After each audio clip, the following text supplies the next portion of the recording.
Welcome home. We are WNST, Towson, Baltimore. And Baltimore Positive, we hope that you set a spot at AM 1570 on your radio dial. If you're out there listening right now, we do appreciate that. So do all of our sponsors, many of them annual and re-upping and recurring, including our friends at Wise Markets. Big appreciation to them for all they do for us in these wise conversations, as well as Royal Farms powering up the coffee in my Cole Roofing mug here this morning. Bill Cole's been AWOL ever since he and I went out and got roughed up in Vegas a couple weeks ago. I can't find him anymore. Maybe get him down to a ball game. Thought I was going to head down to some of the Braves games this week. I am not doing the Phillies this weekend, but I am doing Fleet Week. We're going to be at Cooper's in Fells Point on Friday. I am wearing my Costas shirt. We're going to be at Costas in Dundalk. They were established in 71. I was established in 68. We're going to be over there on Thursday afternoon. Jessica Vallis from Hartford Designs, who just redid our entire website. So if you've been to our website lately, you'll see lots of things have changed around there. All of it brought to you by our friends at the Maryland Lottery. We'll have crab cakes. We will have the Orioles and the Yankees on the television on Thursday, and the Gold Rush Sevens doublers that have been a lucky batch. We had some winners over Coco's. If you heard any of our programming, Mike Resigliano came by. I loved having Max Weiss and Alan McCallum talk music and movies. We did very little sports in that segment. And then Tom Pierce from Classic 5, who is a Philadelphian by birth, a Baltimorean by choice, talking Phillies and Orioles all weekend long. And Marcella gave me crab cakes and ribs and Korean food. I mean, who knows what you can get in Lauraville? We're at Costas on Thursday. We're at Pappas on the 25th. We're getting out into the community, making our way around. I've got a Coco's crab cake sitting down in the fridge right now that I got to put under the fryer. And the football players have dispersed. So as much as Luke is Mr. Baseball here, all I can think about is Tom Selleck and you having Wah when I think of Mr. Baseball. You've been football all week, and as we all know, as I will be writing about later in the summer, only one of us is credentialed, not the Venezuelan, at either place. I've been a bad boy. But you had double duty, and Thursday's a great example, and I will use this for Chad Steele and for Greg Bader to say, when there's only one of you and two of them, you have to pick one. So you did Ravens camp. They're about to depart for I don't know, a good 6-8 weeks here. You tell me when camp starts again. I'm not on the email list.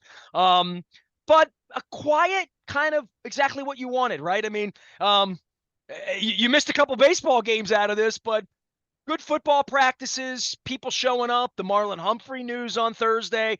Boy, they always keep a little something up their sleeve just to let you know they're not honest and they're not upfront and they're not going to offer things like the Marlon Humphrey thing. Well, I mean, the Marlon Humphrey thing wasn't I assume wasn't that big of a deal. I mean, Harbaugh said he's just dealing with some little things. And look, he was out on the field. It's not as though they're hiding like a torn ACL or anything like that, but he's been limited with something.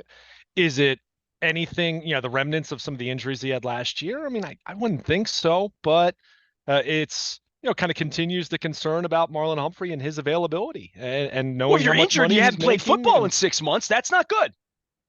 Sure. Well, again, though, I mean, he's going to be ready for training camp. I don't think there's any reason to doubt that. To me, the one of the stories of minicamp was that they're in relatively, not even relatively, they're in good shape health-wise. I mean, they are. There's one guy that I not fully expect, we know will not be out there the first day of training camp, and that's Keaton Mitchell, as he's continuing to recover from the ACL. We knew that. He injured his knee in mid-December. If he's ready to come back at Thanksgiving, that's a bonus, right? I mean, that's where we are with him. And, if he can be a change of pace for Derrick Henry in December and January, then great. You'll welcome that. But beyond him, I think there's some other guys like Nick Samac, the 7th-round center that they drafted from Michigan State, who broke his fibula at the end of last year. You could tell he's still limited. So does he begin the year begin training camp on one of the NFI lists or something like that? Maybe. But other than that, they're really healthy. And the good thing, the best news about, as you pointed out, a pretty uneventful mandatory minicamp week. Let's compare it to last year. Odell Beckham Jr. had arrived in Owings Mills, and that was a big deal because he hadn't been there for OTAs.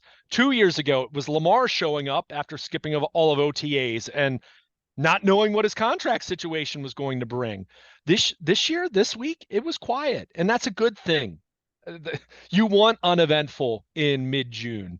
And the best news was they navigated the week And, they got the work done that they wanted to get done. How much is it really worth? How valuable is it in the big picture? Probably not all that valuable. I think even coaches privately would say that they kind of just want to be able to keep tabs on these guys and get some work in and start building your foundation. But the worst thing that can happen this time of year is if someone suffers, uh, heaven forbid, a season-ending injury or an injury that's going to keep you out through all of training camp and disrupt what you want to do on either side of the ball. And they didn't have any of that. So, a few guys banged up here and there. Marlon Humphrey, Michael Pierce, by the way, did not do very much at all during mandatory mini camp. So, is there a conditioning issue there? We've seen that in the past, but Michael Pierce, do you really need to see him running around in mid-June? Probably not. Gives a chance to get more reps for guys like Travis Jones working with the ones. So I'm not going to sit here and lie to you and say that I thought it was all that consequential in terms of news and headlines and all that.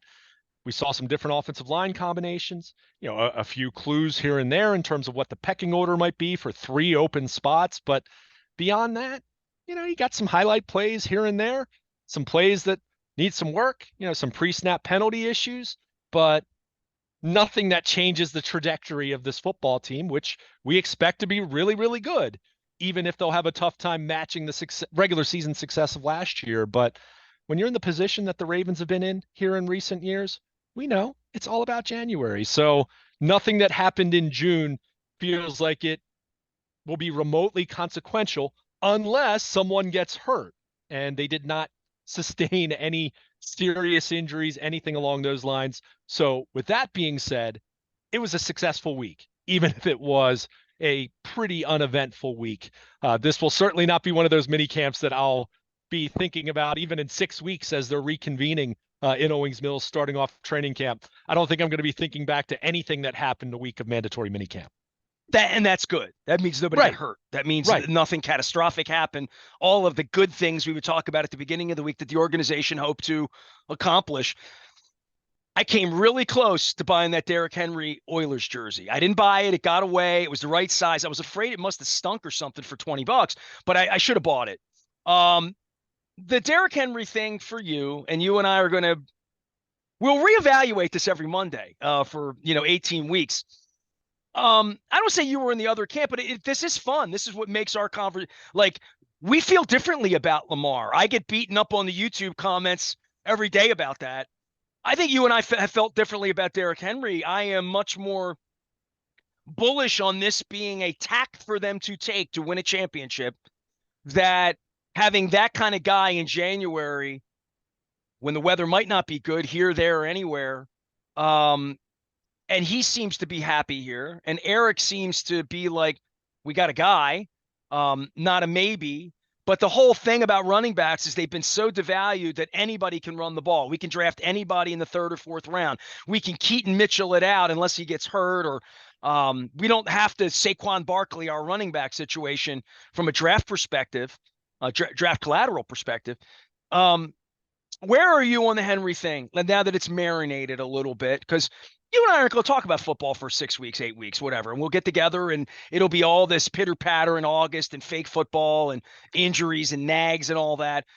And then Kansas City's going to happen. So we're 3 months out on that. I have not had the full Monty on Derrick Henry with you, other than you're way more worried about the offensive line. I'm sure you'll bring that up.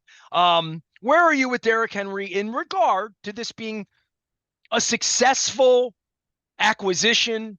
And we look at it not in week 10 or 12 or 14, because as you've pointed out, we're not going to judge this team at Thanksgiving. We're going to judge this team at the last hour of their existence in January, or when there's a parade in February or not a parade in February. But that is the expectation. Getting to the second round of the playoffs won't mean much around here. Oh, we had Derrick Henry. He ran the ball well. Great. We got beat. Where are you with Derrick Henry? You just took the words out of my mouth. I mean, look, I've never been down on Derrick Henry thinking that he's washed up or any of the kind of silly things that you hear. Although 2,000 career carries is 2,000 career carries. I mean, that's a lot. He's going to turn 31 in early January. That's old. That's really old for running backs. I mean, it is. That said, I've watched the same guy everyone else has. It's never been that I love the player. My point over and over again was You were first in rushing last year. You were first in rushing in 2020. You were first in rushing in 2019. In the aggregate, I just don't know how much better you get. And that's why it goes exactly to what you just said. I'm unmoved by what the statistics are going to look like in September, October, November, and December. Again, they have never had issues running the football. Is he going to help you win games in January? He might not have his best regular season. There is the possibility with him being 30 years old that he does slow down some. And it wasn't all about the Titans' offensive line just stinking last year. Although I still think when you really peel it back, I think that was the main reason why he averaged a career low, for yards per carry. But I think, again, it just speaks to how high the bar has already been for their running game. I hear people say over and over that Lamar is not going to run as much. Is that really? I don't know. Let me be clear about this. I'm not talking about the extreme example like the Minnesota game a couple years back where he ran 22 times or whatever it was. On average, though, I look at Lamar running the football, and why do you want to discourage that? It's amazing what he does. So I understand the whole You want to discourage it idea, because you got 200 million more into him and you need him but in that but that's January. but that's part of the reason why you paid him $260 million. This is why Right? the whole thing felt like a bad idea to me that night in Canton, by the way. Like It's literally, not. because this is a It's crazy, not a bad this is a idea. crazy You were argument, wrong dude. about that. You You're were going to wrong pay him about to that. run, then you don't want him to run, then And that's my you're point. taking away what he does. But what he does is dangerous. And what I'm saying is I don't think that's going to go away. So look, Derrick Henry's he's going to be very successful, right? I don't know if that means he's going to run for 2,000 yards like he did a few years back. I don't think that's going to happen, but he's going to be successful here. But again, in the aggregate, they've been amazing running the football. And, Gus Edwards was a heck of a back for them for multiple years. So there's been some of that going on. Look, Gus was not as good last year. And I think part of this was the Ravens recognizing that Gus Edwards probably isn't giving us what he gave us pre-knee injury, and we need someone with a little more clout. And obviously Derrick Henry does that. The understatement of the day as we're talking about this. So nothing's really changed. I mean, what did you want me to say? Like, oh, he looks great in mandatory minicamp. I've completely changed my mind. Like, this was never me saying I hated it or anything like that. It was, you've got a lot of roster needs. Going into the offseason, my biggest thought wasn't giving a running back $9 million.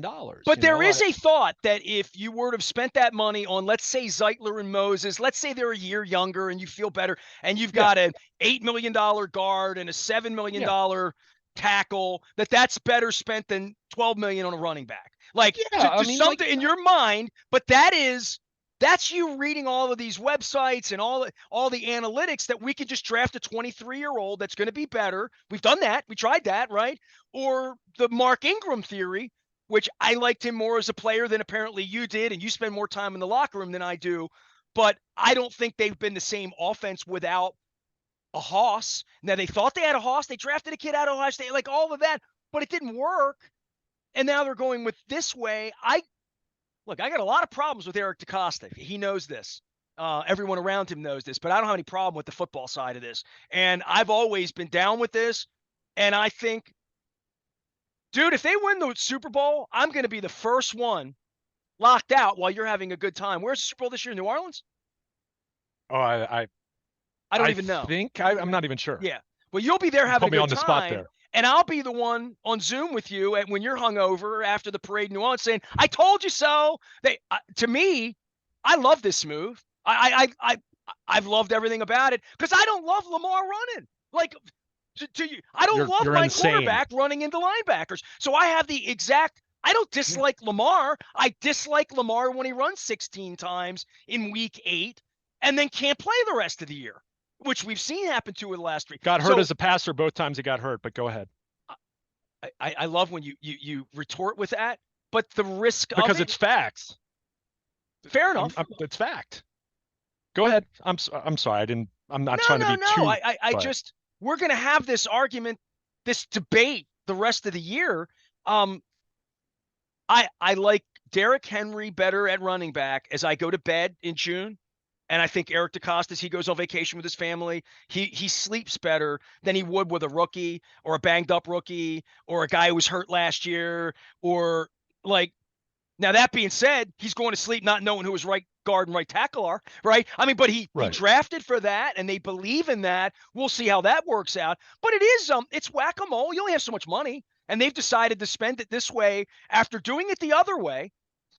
And as Lamar gets older, I want him to run less. But to your point, if he runs less, he's less valuable to some degree. I mean, look, I mean, the truth is somewhere in the middle with that. I mean, when you and I've and we've had this general debate slash argument for the better part of 6 years now, 7 years at this point. The truth is always somewhere in the middle. No, I don't want to see him run 22 times, but no, Lamar becoming a pocket passer and only running 2 times a game is also like, why would you do that?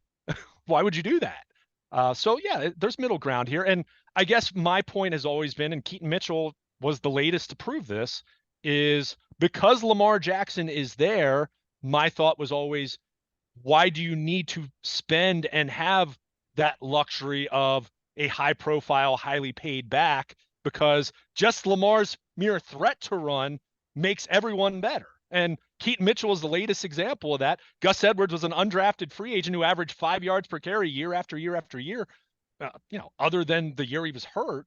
Well, let's try it with a Hall of Famer and see how it goes, right? Okay. But I just, how much better does Derrick Henry have to be for that to be justified? And again, that goes back to what happens in January. Right. They ran the ball 4 times in a game. If they do that with Derrick Henry, he won't be very effective. And part of it is also Lamar Jackson had a number of opportunities in that game to take off, and he didn't.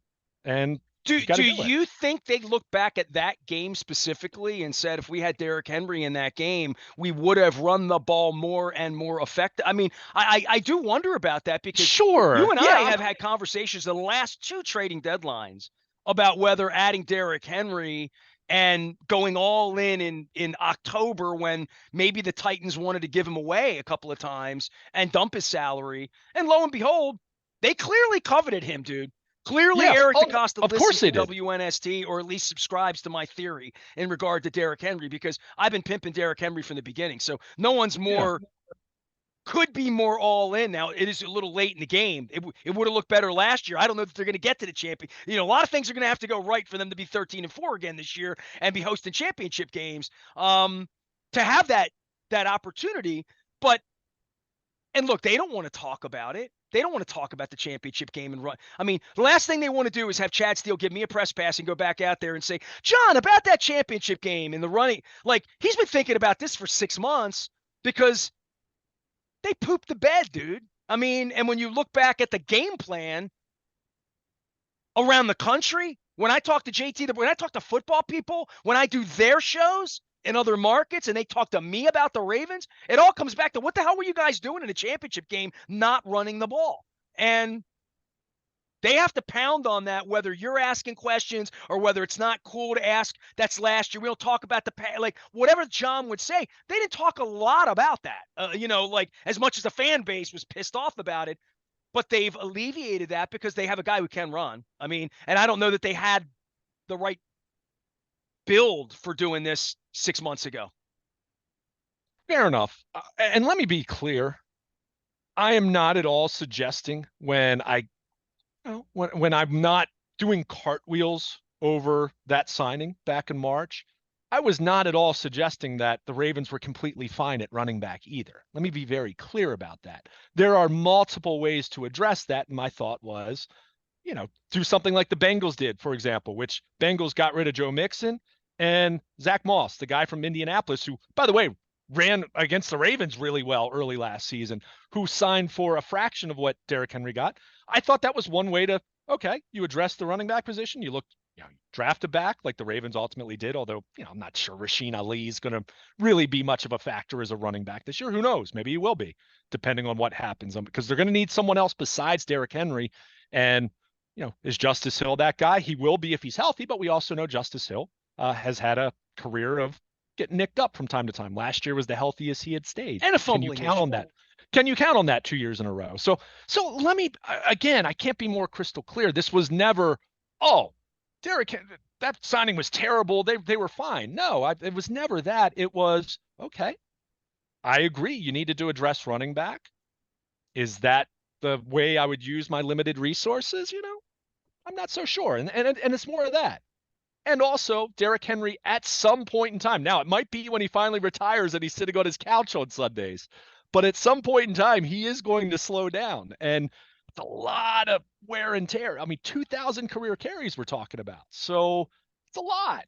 That's a whole lot. I love how you look at him as a used car. It's great. Well, we're going to be so flippant. We're going to have a lot of fun with it. I hope he stays healthy, and I hope they're good because and I hope he's a part of it because it was fun watching Jamal Lewis run the ball here. Absolutely. And again, I love Derrick Henry as a player. I don't this isn't like, oh, but it's also, you have 3 spots on the offensive line to, how's this going to look? So we just spent 15 minutes talking about the running back. Right. There's still some questions about the pass rush or the number 3 safety or whatever. And look, none of that is me sitting here saying that this team's in major trouble. No, this team's going to be really good again. And they were going to be really good again, whether Derrick Henry was running the ball for them or not. All of this is about what happens in January. So look, Derrick Henry's going to run for $150 at some point, and you're going to spike the ball. And I'm going to say, okay, is that January? If he runs for $150 in the AFC Championship game, and that's a major reason why they're going to the Super Bowl, then absolutely. You'll look at this move and say, well done. It was great. But at the same time, I'll continue to go back to, you need your quarterback to play his best football in that spot. And Patrick Mahomes outplayed Lamar Jackson. And other players on that, both sides of the ball, whether we're talking about early in the game for the defense or those penalties at the end of the first half that allowed Kansas City to get an extra 3, which loomed large in that game, they all need to step up. So, yeah, the running game was part of that. And, yeah, they could have run the ball more, and they didn't have a great deal of trust in Gus Edwards and Justice Hill at that point in time. But I would also point out, and I've written about this, I've talked about this team was not nearly as run heavy, especially in early down situations. If you go back and look at the numbers over the course of the season, they threw the ball a lot more than they had in those situations under Greg Roman. When you look at their early down passing rate, when it's called a game neutral scenario. In other words, when you're either not way ahead or way behind, when it's a close game, they threw the ball a lot on early downs throughout the year. And the running game had really been when they established leads and they were grinding out. So, now that could be an argument for Derrick Henry one way or the other, whether you're talking about that or whether you're talking about just, the fact that they only ran the ball. Running backs had 3 carries or whatever it was, 6 carries. So, we're going to see how this plays out, but I was never down on this in the sense that I think Derrick Henry's washed up or that this was a dumb move or anything like that. It's just in terms of, okay, you have X number of salary cap dollars available to you. How do you want to spend them? Well, if the offensive line gets them blown up, if it gets Lamar blown up or Derrick Henry can't run the ball, we're going to blame Derrick Henry and say he thinks he's old. We're also going to look at the offensive line of young, unproven players getting beaten and saying this is holding the team back in week 6. So we're going to have that opportunity. Sure. And this is the opportunity for them to say, and we could also have Derrick Henry's washed up in the offensive line is fine, or Derrick Henry is finally injured, or Father Time has caught up to him. But the question marks to me aren't about Derrick Henry. The question marks are about the offensive line. I think Derrick Henry's an is. Totally. And I'm with you. And you've already said, I love the player. Derrick Henry will be successful. I've got you on tape saying that. So I can't give you any more ish about not loving Derrick Henry but what I should say about you don't love the offensive line right now. Maybe that's what I'll start with. Well, and part of what I just said is he'll be successful because Lamar Jackson is there. Just like every other running back they've had, and including guys that they brought up.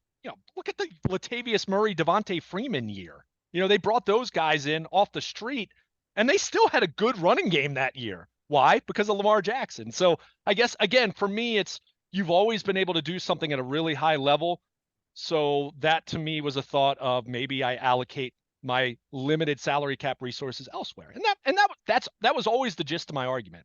that simple. It's not, oh, Derrick Henry stinks or You anything know like that. what makes you a better team in January for me, and what makes me a better team in January is Derrick Henry getting off the bus. And I've said that from the beginning. Sure. I want to see Derrick Henry get off the bus, and I want to have another weapon back there that's not 8 Fair enough. Fair enough. But when I need to run the again, ball. I will say this. That to me was never an issue for them prior to this past January. Like that, I never thought in the Gus Edwards years where he was really productive, or the years where J.K. Dobbins was productive, or to your point, Mark Ingram. And it's not like they spent major money on Mark Ingram either. Well, they won a lot of But games here. It's not like we could pick on anything. and But at that's the the end of the thing. day, would you rather have Derrick Henry or them? I'd rather have Derrick Henry. It's like, would I rather have Travis Kelce than, and not that Mark Andrews. I mean, that's a bad example, but would I Right. rather have a really good wide receiver or, what we have here right now? And I guess my point, and as I'm saying this, and I don't want to belabor this, and by the way, I want to bring up something that Willie Taggart said, the running backs coach this week, which was really interesting. And we haven't talked about that element of the Derrick Henry addition as much. But, I guess my point is, if the Ravens are breaking through this year, I'm not convinced it's because of Derrick Henry, even though I think he's going to be and is, and, I think he's going to be perfectly good and all that. I wonder if it's more Lamar hitting another level as a passer, or I think this is a really interesting element, integrating both Mark Andrews and Isaiah Likely on the field at the same time. Can it become, and I don't say this in terms of any of the off the field stuff, but can it become something that resembles what Rob Gronkowski and Aaron Hernandez were for the Patriots a decade ago, where you go look at their numbers and you nearly had 2,000-yard tight ends? I think and does that those make the elements wide to me, receivers better too? well, and those elements to me are still more compelling for me in terms of this team finding that level to get over the hump in Well, January. that's why you're pissed about the offensive line, because all of that's going to take Right, great offensive line exactly. play. Right. So again, I'm not. And I'm not even ticked. Like, it's more, this may not have been the way that I would have done it. And look, no one cares what I think. I'm not a general manager, and Eric DeCosta's success speaks for itself. You learn from Ozzie Newsome, and his success speaks for itself.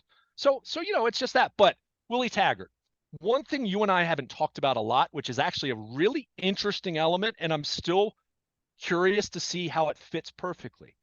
The Ravens, we know they've run so much shotgun and pistol formation from the moment Lamar Jackson took over. I mean, that's evident, right? I mean, that happened overnight because Lamar ran almost exclusively from shotgun at Louisville. So that's how they've run. Tennessee, however, Derrick Henry did not run from shotgun a whole lot. So I think that is an interesting element that more than a few observers, whether we're talking fans or, film junkies on Twitter or even some media, Willie Taggart, the Ravens running backs coach this week, acknowledged that was something that was a question in his mind when they were scrimmaging the possibilities of what they were going to do and bringing in Derrick Henry, who, by the way, you mentioned this, and I meant to throw this out there. Eric DeCosta confirmed they tried to get him at the trade deadline last year. That's been confirmed. That's out there. That's no longer speculation. That's just the truth. So he was listening to the show. So he's been on their radar for at least a year, let's say.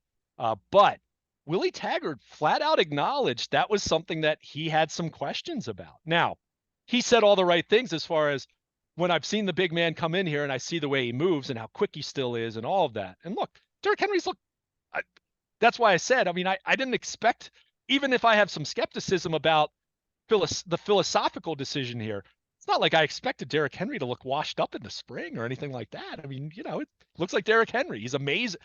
He's an amazing specimen to watch up close. I mean, guy has the longest legs. It's like watching a racehorse. It's amazing. But Willie Taggart talked about this, and I do think it will be interesting knowing that when you watch Derrick Henry, he and this is where you make the Jamal Lewis comparison. It does take him, a second to really get going and accelerate, and that's why he's been such a good outside runner, where he hits the corner and, man, he just hits another gear. So with it being more shotgun and pistol, and I'm sure, the Ravens will say, well, we run under center some, and they'll probably do that a little more than they did last year or the year before that. But I do think that's a fair question in terms of how it fits, how smoothly that transition goes. And that doesn't, again, this isn't me saying it will fail or it's not going to work. But it is different because Derrick Henry's used to running, you know, with a quarterback under center. I mean, that's mostly what he did. Now, the little bit that Tennessee did it last year or in recent years, he's been successful. So, but if the Ravens running backs coach even acknowledges that, that's at least a fair thing to point out there. So that's just one element of the discussion and the debate that you and I have had that we haven't necessarily brought up a whole lot. But that it was very interesting because, as you know, Nestor, I mean, most of these assistant coaches are very much trained to not say a whole lot or encouraged to not say a whole lot. And Willie Taggart admitted that he had some questions about that. He said, "I'm not going to lie, I was kind of wondering about that because Derrick Henry has not been that running back that's played next to a quarterback in shotgun or behind a quarterback in the pistol." So, but he also said that his questions or concerns about that have been alleviated. So, again, I'll go back full circle to what we said at the beginning. It's all about January.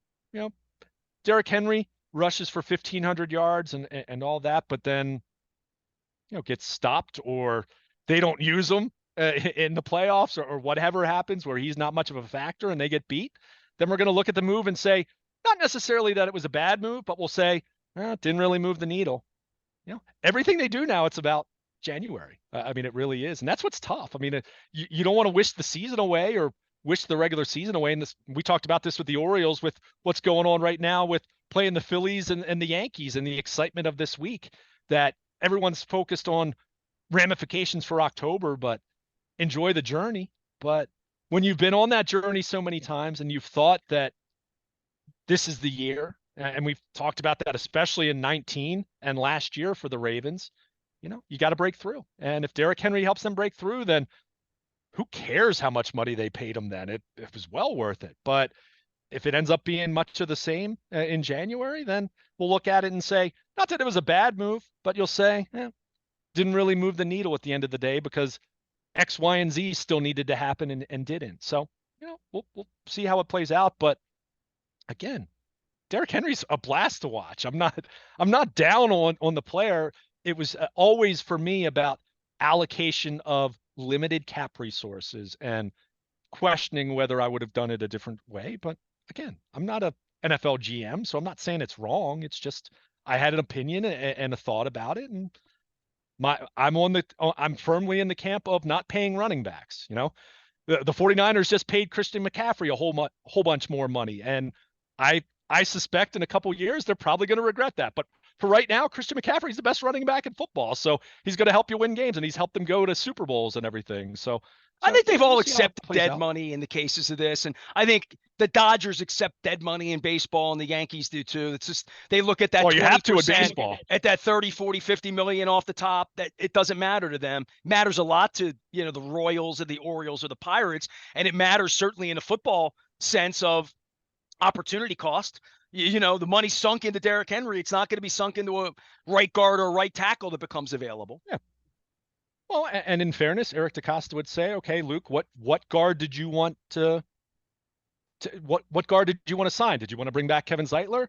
And I'm guessing privately, no one's ever said this, but Kevin Zeitler had a bulky knee at the end of last year. Now, I think he still played well, but I'm guessing there was probably some doubts in terms of how he was going to age with that being an additional concern. And all that being said, they have Ronnie Stanley as to me, there's no bigger question mark. Well, maybe Marlon, but maybe not. Ronnie Stanley's a bigger question mark than anything I can think of with a team to say, are we really getting 20 football games out of him this year at whatever caliber you need to get it out of him? And what's the backup plan?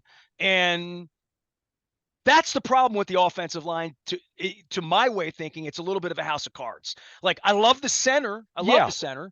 I don't love the left tackle, and I don't know enough about the rest of it to be enamored with any of it, or to have, if I'm a bettor, to bet on the Ravens to win or not, to look at their offensive line and say, I can't bet on that. I don't even know what it is.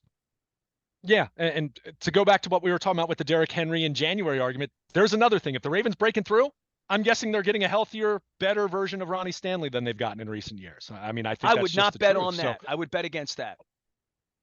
I would bet against Stanley before I would bet against Zeitler. Yeah, I mean, look, I'm not going to sit here. I respect Ronnie Stanley for the fact that he was in the building all spring and he was out there for all the OTAs. I think he's really, from a preparation, dedication, self-awareness standpoint, has really risen to the moment of understanding where he is in his career at this point in time. But I think you're right. I think one of the biggest factors that will determine this offensive line, and I'll push back on one thing that you said. I don't even need it to be 20 games, Nestor. It can be 15 or 16, but among those 16 games, those need to be the games they're playing in January, right? He can miss 3 weeks in October with when he, tweaks a hamstring or something like that. But as long as he comes back and is playing and healthy and effective in January, that's what matters. But will we see that? And to your point, you mentioned the house of cards. You feel great about Linderbaum. We're kind of viewing Ronnie Stanley as an is. We're kind of assuming Ronnie Stanley is going to be, he doesn't need to be the 2019 Ronnie Stanley, and he's not being paid like that anymore, mind you. But he needs to be a better version of what we saw in December and January last year. I mean, he absolutely does. And he flat out admitted this week. He said it was killing him on the inside, even as they were playing so well down the stretch last year. He he knows he wasn't playing up to his potential. He knows he was struggling. He knows he was not very good. But at the same time, they don't need him to be all pro. Just be a dependable version of himself. And if he can do that, then yeah, it's way easier to have confidence in whoever's going to be left guard, which I think is going to be Andrew Voorhees. Minicamp, it felt like they're confident in Voorhees at left guard. Now, right guard and right tackle, I'm not sure at this point in time. I already said to you a couple days ago, the Ben Cleveland hype train, I feel like has slowed down for a third straight spring. So we'll see. And, with Rosengarten, it's just a matter of him getting reps and whether he's going to be ready week one, to be the starting right tackle. I don't know. That's a lot to put on a second round pick. And I like him. I like the pick. But yeah, if Ronnie Stanley becomes a concern in addition to those spots, then we're not going to be talking about it's not going to be the current concern is not going to be Derrick Henry running the ball. And they'll still be able to run the ball because even when they haven't had great offensive lines the last few years, the Lamar effect still helps them so much. But we're going to be concerned about the O-line. And, no concerns or solutions or anything like that are going to come out of mandatory minicamp, but they're playing around with different combinations. Right guard and right tackle, I think, is still very much up in the air. I think they want Voorhees at left guard. I think he's, I'll say this, the leader in the clubhouse at left guard more distinctly than right guard or right tackle feels right now. But if Stanley becomes a big concern or isn't out on the field or he's not playing well or whatever, yeah, the O-line is going to be the topic of conversation. And Derrick Henry or whoever, whatever running back is running the ball or guys you could have signed or whatever, we're not going to be talking about that. We're going to be talking about Lamar Jackson running for his life and worrying about his health and worrying about this offense being able to function at a high level. So, hey, it's a calculated risk. They said, you know what? We're not betting on Kevin Zeitler. We're not betting on Morgan Moses to fight off Father Time for another year, especially with the money they're going to make. We're going to go younger. We like some of the guys we have. We drafted, Rosengarten.